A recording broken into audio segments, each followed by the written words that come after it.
En parlant toujours de cette mission conjointe gouvernement-Nations Unies chargée d'évaluer l'aide humanitaire du gouvernement suite aux récentes crues de 2023 couplées à la collecte des données en vue d'élaborer la stratégie de relèvement post-inondation, eh bien cette mission est arrivée à Makoti-Poko.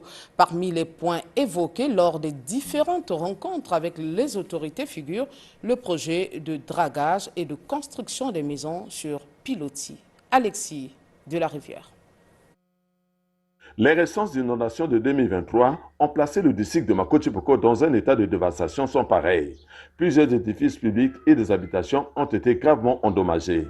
Et pour se rendre compte si l'aide humanitaire accordée par le gouvernement a été bien appréciée ou pas et bien distribuée aux personnes sinistrées, une mission conjointe gouvernement-Nations Unies parcourt toutes les localités inondées de tous les axes dont Makoti-Poko. D'une manière générale, les populations sont très satisfaites de l'aide apportée pendant la période d'urgence.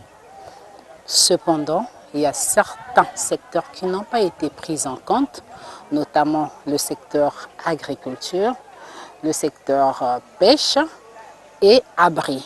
À ce moment-là, les populations insistent que le gouvernement leur vienne en aide par rapport à ces points-là. Même si dans l'ensemble l'assistance a été bien appréciée par les bénéficiaires, ces derniers suggèrent qu'à l'avenir, cette assistance soit distribuée directement aux ménages par les humanitaires eux-mêmes. Si c'est les humanitaires eux-mêmes qui partagent, personne ne pourra dire le contraire. Parce qu'ils vont recevoir les listes à partir des chefs des quartiers et les humanitaires vont distribuer par rapport à ces listes-là. Au-delà de ces critiques, les populations de Makoti-Poko, lassées de vivre chaque année cette catastrophe, ont fait savoir à la mission qu'elles ont plus besoin de solutions durables que de l'aide humanitaire. Nous voulons seulement le dragage. Bon, il y avait déjà le programme, jusqu'alors le gouvernement attend quoi pour nous draguer? Quant au défi de construction des habitats résilients, ces populations proposent des modèles de maisons modernes sur pilotis. Le problème de la délocalisation, ils ne veulent pas entendre parler. C'est déjà clair dans leur tête. À ce moment-là, ils ont demandé au gouvernement de leur construire genre des maisons sur pilotis. Maintenant, quand pense le gouvernement, à ce moment-là, nous aurons peut-être des éléments de réponse un peu plus tard.